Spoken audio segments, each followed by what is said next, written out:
Bonjour à tous et bienvenue dans ce nouveau tutoriel. Aujourd'hui c'est un petit tuto en partenariat avec Funnypad, donc merci à elle de m'avoir envoyé ces nouveaux emporte-pièces. Elle a sorti tout récemment une nouvelle série d'emporte-pièces galets que je trouve vraiment très jolie, très naturelle et qui peut donner vraiment de très beaux plastrons.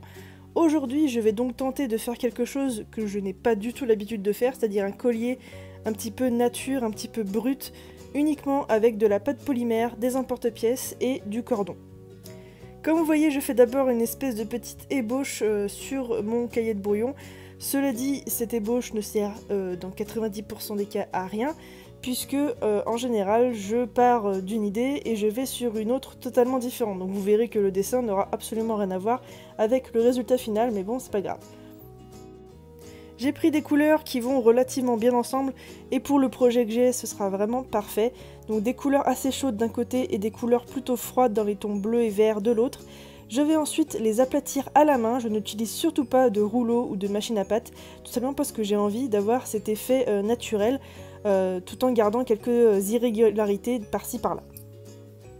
Je fais quand même des pièces assez épaisses puisque je n'ai pas du tout envie de rajouter de semelles à l'arrière. Vous allez comprendre pourquoi par la suite, puisque en fait je vais tout simplement coller relativement assez serré toutes mes pièces de couleurs différentes et à la cuisson elles vont se scinder ensemble et se coller ensemble. Donc il n'y aura pas vraiment besoin de semelles, surtout que la création va être relativement épaisse de base, donc je ne vais pas rajouter d'épaisseur en plus, ce serait un petit peu trop. Je vais juste les coller correctement ensemble. Comme vous l'avez vu, je découpe un petit morceau d'une des pièces, puis je rajoute l'autre couleur à côté en la collant correctement, et ça nous donne un rendu assez naturel. Je fais pareil de l'autre côté avec mes couleurs froides, mais je ne vais pas coller la partie bleue sur la partie rouge, puisque je vais laisser un petit écart entre. Vous allez voir ensuite pour laisser la place au montage avec le cordon ciré. On va ensuite laisser la place à la texture, c'est la partie la plus importante pour avoir le rendu le plus naturel possible. Alors moi j'ai pris des couleurs un petit peu flashy qui font pas très nature, vous me direz, mais cela dit, avec l'effet mat après cuisson ça va rendre super bien.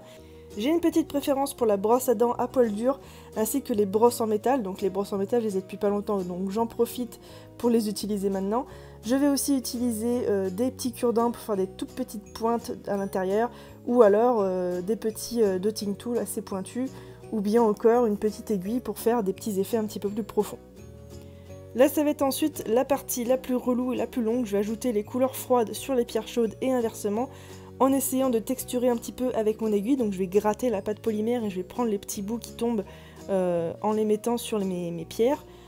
Alors vous faites comme vous voulez, personnellement j'ai fait comme ça, mais on peut faire des tas d'effets avec plusieurs couleurs différentes, ça peut être très sympa et ça rend ce côté naturel qu'on a à la fin. Et pour finir, avant de passer en cuisson, je vais mettre 4 trous qui vont faire la jonction entre les deux parties bleues et rouges. Et je vais ensuite évidemment faire les petits trous sur les côtés afin de pouvoir y mettre mes cordons cirés.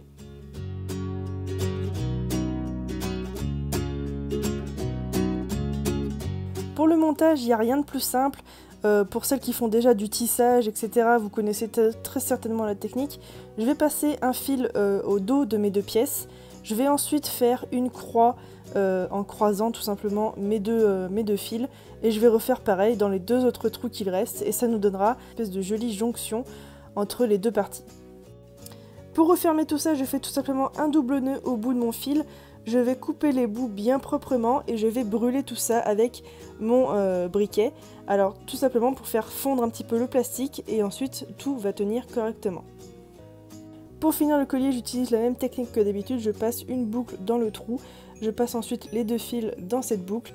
On peut aussi ajouter des perles sur ces deux fils. Personnellement j'ai laissé comme ça pour que ce soit le plus naturel possible. J'ai ensuite bien évidemment ajouté les anneaux ainsi qu'un fermoir et voilà le résultat. N'hésitez pas à me dire dans les commentaires si cette vidéo vous a plu. Sur ce, moi je vous retrouve la semaine prochaine pour d'autres tutoriels. En attendant, si vous voulez d'autres exclusivités, n'hésitez pas à aller sur mes réseaux sociaux et mon Utip. Ciao!